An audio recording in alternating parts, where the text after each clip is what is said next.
Yo, welcome to the channel. Today we're going to be talking about Devstream 139 and the Scarlet Spear update. These changes can make the game overall healthier. Well, they probably will. They will. Um, this might also affect the Conclave, the PvP of Warframe. These are mostly hypothetical and theory crafting because it's anyone's guess as to what's going to be implemented on purpose or by accident based off of the weird melee changes getting added during the Old Blood update, aka Melee 3.0. A lot of these changes are very exciting to say the least. Alright, so armor, health, and shield changes. In the description it says, this section will go over before and after scenarios with our enemy armor, health, and shield. Reading this section should give you conceptual on paper understanding, yada yada yada. Practical experience will tell the full story as to why we're changing this. You may need to refresh your builds. Alright, so before armor, shields, and health. After armor, shields, and health. No real difference on here, but potential on chroma, we'll see. Nothing too drastic. Alright, so the damage type changes. There are some changes to slash status. It doesn't bypass shields and instead deals damage over time to shields. Slash status still bypasses armor. Toxin damage used to apply to armor with a 25% bonus, now it's neutral. For role distinctions, Toxin bypasses shields but not armor, whereas slash status bypasses armor but not shields. The first thing that I thought of was mainly just Sarin and Toxin weapons that can have a change to the current meta. Slash status seeming a bit weaker in comparison, just looking at everything else that's in here. Yeah, maybe Chroma as well with his toxin damage, but that isn't really what most people use. We'll see how it's going to be used. As for player changes, this is really good. Player shields, health, and armor used to be shared with all AI, so they all had the weaknesses and resistances that their AI counterparts did. Now players have their own unique shield, health, and armor type classified as Tenno, which is wild. Like, this needed to be in here for balancing. Okay, let's continue. These all have weaknesses and resistances neutralized for now. Player shields now reduce 25% of incoming damage. If this is implemented just across the board, this will make it a whole lot easier to just balance everything. We'll have to see when the update comes out what this will do. But just overall balance to PvP is what many people have been asking for. It's just a necessity for anybody that has joined or that has looked into it, the few people that actually do know that it exists in the mode. Okay, so player shields. Player shields now recharge custom player-only logic. Shield recharge delays are based off of a depleted or partially depleted shield. Partially depleted shields of any amount as a 1-second charge relay. 1-second charge delay, sorry. Full depletion is a 4-second recharge delay. This is going to make shield mods very relevant. So there's going to be a little bit more on that later, but it says these changes to player shields are in addition to upcoming shield changes, which you can read at our shield gating section. Why? Armor scaling and enemies damage reduction was the nucleus of this change. For years, 10 have had the tools to deal with these things, but what the tools were uniform, use corrosive projection or else. And while this is a simplification, it removed the feeling of choice. With these changes, we hope players experience a feeling of variety and choice when taking on enemies. By changing the scaling for armor, we could consistently change the scaling for all. Hopefully, this means the Conclave as well. Alright, but yeah, this will probably change a lot of metas. You know, they use this or else metas in Conclave as well. Alright, shield gating, friend or foe? Friend. First, let's ask, or let's answer, what is shield gating when it applies to you as a player? In this implementation, shield gating is the mechanic of preventing an instance of lethal quote-unquote one-shot damage if you have shields active. Simply put, the goal is to reduce the number of one-shots you take when your shields are up, particularly for shield-based frames. When any shields are active, an incoming hit that depletes your last bit of shields will not continue into your health pool and also triggers a brief time where your health is protected. Once that period is over, you can take health damage normally. Additionally, you will no longer take slash status effects damage to your health while shields are up. Okay, so what I'm thinking on this is that it gives better ability to react to OP weapons and frames. So yeah, shield-based abilities, frames, and mods are going to become way more relevant. And Limbo's finally going to have some competition in that realm, as well as a few other ones. A decent, like, third of the frames have shield-based abilities and powers and augments. This should vary up the builds and comps. I'm most interested in what Team Annihilation and CDC is going to do, because I like to do a lot of team play. We'll see if anybody is going to add to that, because I haven't seen a decent amount besides lower ranked players. Nidus and Inaros are definitely going to be hit the most by this on the weaker side, because they have just straight up health. Granted, they were extremely tanky before. It'll take a tad bit more effort at the least. This is going to be a whole lot more of a harder hit to the console meta, because PC has a lot more in place skill-wise to counter those. Alright, so power usage strategy and run and gun will hopefully exist together, allowing for play from both of the less and more experienced at the game. More of the starter frames can show off their synergy now. Let's see, like an example is like having the Volt Shield augment restore shields, the allies that that have been shot, while Mag depletes the ones that are coming up, and then like having an X-Cal like stunning them with the blind before the whole like squad finishes them off. It's just like one like small example of like some synergy that can happen. I'm wondering about the invulnerability phases though, and how long those are going to be, because those can definitely help out newer players, but in more experienced lobbies we'll see. The good and bad of it is that it has the potential to allow attackers to reload for quick damage and just react better. Alright, so they give an example for enemies. So for the Corpus, also having received a bit of shield gating, but with skillful gameplay, you can overcome this. Any headshots or shots to weak points completely bypass Corpus enemy shield gating. In addition, 5% of the damage dealt when hitting the shield gate will target enemy health. This allows you to take your former field weapons back to low-level enemies and hit them hard instead of hitting the shield gate. The goal here is to make shields a mechanic you want to play against with mods or as elementals, or to bypass with skill as in headshots. Slash status effects will now deal damage over time to shields. Toxin damage remains as is, bypassing shields to directly affect enemy health. Damage from Warframe abilities will ignore the enemy shield gate. For example, if an instance of damage from an ability is greater than the shield value, it will go into health as well. Alright, so from a Conclave perspective, this definitely adds up to varied comps because powers might ignore shields. As stated before, their intention is to mix up the tried and true builds. Skills, powers, and strategy will seem like they will all work in theory. This does not give, that's a mistake. This does seem to give Saren an edge though. Granted, she will need accuracy in PvP. Yeah, just overall. I mean, it's probably not just Saren, but that's my first view on it. We'll have to see when it gets implemented, if it gets implemented at all. Alright, here's some self-damage changes. Very polarizing, to say the least, in both realms of PvP and PvE.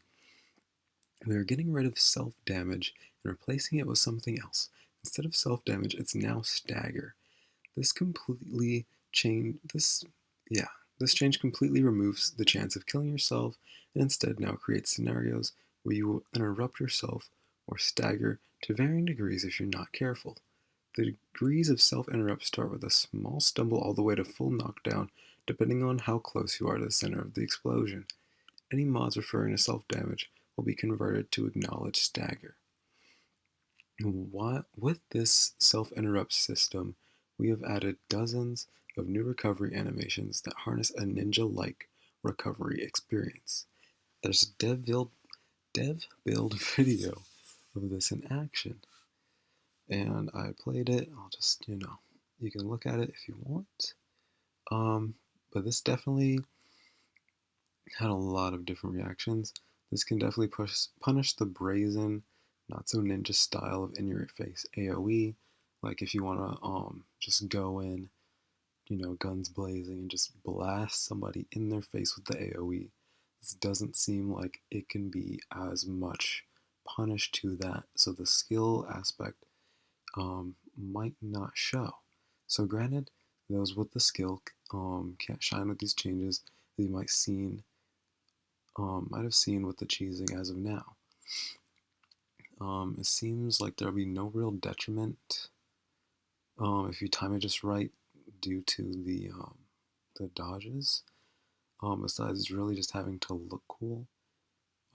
So it just incentivizes more dodging, which will just make it better overall for the people that are like already know how to use them.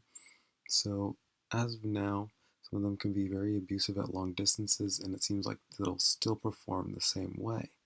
There are more things that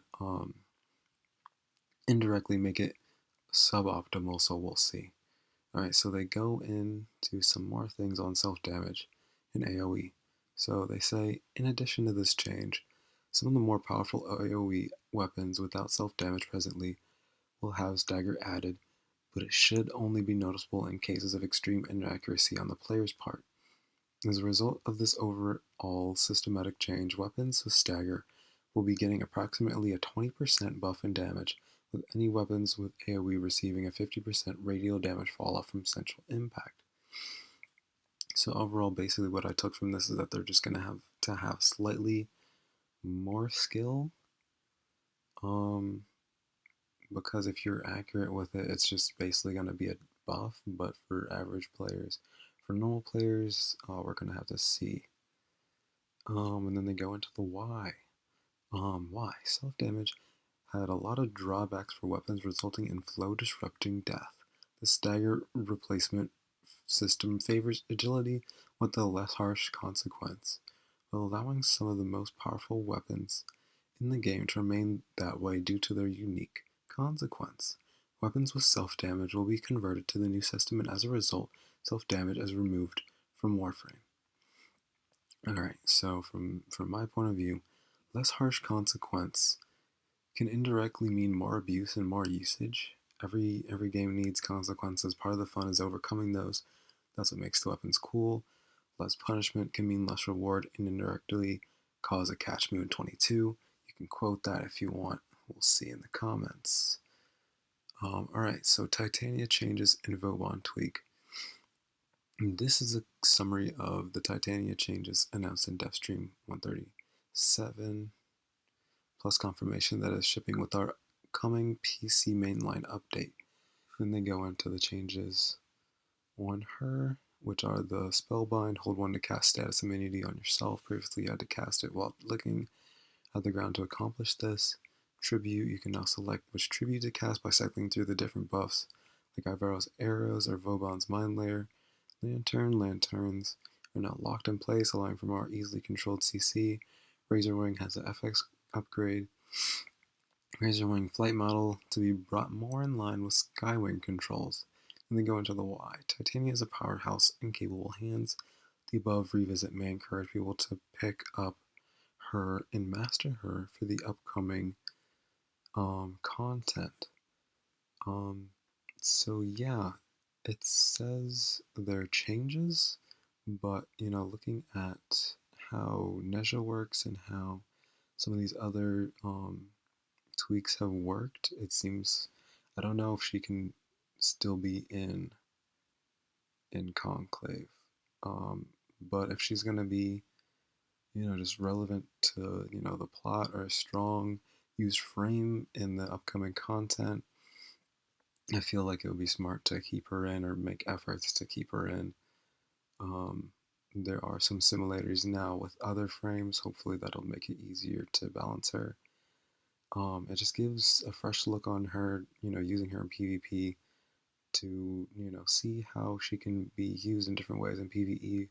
It just incentivizes a mix of play going between the two. Um, but yeah, this goes same for Xcal. Like Xcal needs some work because he's one of your starters. You need to have your starters do well for new players to use them. He's currently one of the weakest in my opinion and in a few other people's opinions. If you disagree, let me know. I just think that for the most part, his 2 is useful. All the other ones are kind of up there in energy cost. Alright, so tweaks to Vauban. And his armor basically, his base armor is changing from 50 to 150, and Vauban Prime is going from 100 to 200. It's a minor bump in survivability. He doesn't really apply because he's not in right now. But his old kit is good if y'all still can put that in. The new one's better for PvE in my opinion. Um, he's one of the more strategic ones and would allow for a lot more diverse play in PvP. People just want to, have their favorite frames in. Obviously, PvP is not the focus, so we'll see how that goes. This next thing is death. The death screen. If you're dead, but the squad goes on. Now preserves the HUD so you can see the mission and squad status. So for now, it would just be good to see the score. The UI doesn't currently lend to that in PvP besides Lunaro and sometimes in CTC in certain specific instances and circumstances. Alright, so this next thing is on status. Greater than 100% status having meaning. When you hit a status chance greater than 100%, a single damage instance will be able to create 2 status effects. This means if you have a shot with 200% status chance modded with both blast and toxin damage, that single shot will result in both status effects.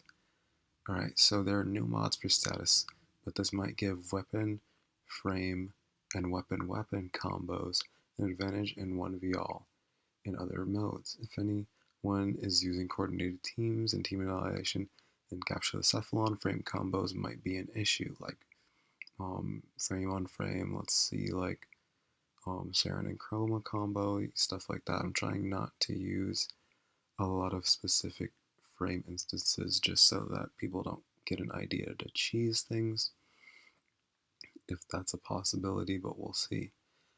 Alright, but also this will bring, in my opinion, status nullifying frames into team play more. Hopefully. Alright, so they go into more stuff. In addition to being able to achieve 2 status effects on a single shot, we're also adding new meaning. If you get a duplicate status effect on an enemy, for example, AoE knockdown would occur a second impact status on an enemy already inflicted with 1. Stay tuned on the full breakdown of each status's effect on the patch notes. This, dang, like this could, I just saw that it's like 18 minutes already. This could be really interesting. This could go drastically one way or another. RNG doesn't necessarily go that well in a PvP, it just depends on how well it's done in the mix. This will allow for more intuitive weapon choice in general, hopefully, for the ones, with only 1 status especially. This could affect the overall harmony that your game could achieve. If you pull this off, you might be the greatest of all time. We'll see. Shotguns. Shotguns have a unique role based off of the very patchwork history of how they interact with status chance. A shotgun that shoots 99% status will give you 35% roughly status per pellet. 100 status gives you 100 status per pellet. This huge jump in performance happens with just a 1% gain. Why? Well, to answer that, we have to look at our choice. So what makes the UI convey reality? It would feel broken to shoot a shotgun with 100% status and not see a perfect spread of effects. In reality, to make status consistent, we have to treat shotguns as a special case. Alright, so that basically means, in their eyes, that they've buffed the status by 3 or greater on all shotguns in PvE. The UI now behaves to show the reality of you determining status chance per palette. In further additions, previously unstacked status effects will have stacking effects. We'll have more info on this later as it develops. The main part is this last part, that stackable effects are going to be able to be stacked. That just has me thinking of status yielding weapons, the few that exist in conjunction with frames. There aren't like any, there are a few 100% damage status ones, but some of them have, a lot of them have less. We'll see. And they go into the Y. Critical chance has long been king, and while we are leaving critical as is, our goal is to bring status into the arsenals and a new light for all primary, secondary, and melee weapons. Crit in a lot of people's just an opinion, at least in PvE, is just there's not anything that I've seen that can counter crit chance, that like diminishes crit chance, and everything else can diminish status chance. We'll see how that can change in PvP. Alright, so Kuvalich changes. There's a lot, well, there's a decent amount, but you know what's not there? Them stealing Conclave rewards. That needs to be changed. That is not a realm that I can take off. Like, the Lich can't even come in there directly for me to fight them off, which I doubt anybody would want. I just feel like this needs to be taken out. If you want these two to be separate. Alright, so this last one is Field of Vision. So fresh out of the oven comes a hot bonus change. We've increased the max field of vision from 78 to 90. From their words, it's Quake style gaming. For those who dig a wider POV, this can be more used just in terms of tactical gameplay and overall strats. Alright, so I was going to go into how each frame was going to be changed, but I might do that as a different video or just not at all. We'll see. But if you like, do so on the vid. If not, you know, that's fine too. Let me know in the comments if you want what you think. Subscribe if you want to see more stuff in regards to Conclave. I'm going to be doing quite a bit more on it. Alright, thank you for your time. Have a nice one. And I almost forgot. Since you're opening PvE up to playtesting and feedback for Scarlet Spear, please open it up for PvP and Conclave, just in general, especially for this update. Who knows what's going to happen. Alright, thank y'all. Thank you. Goodbye.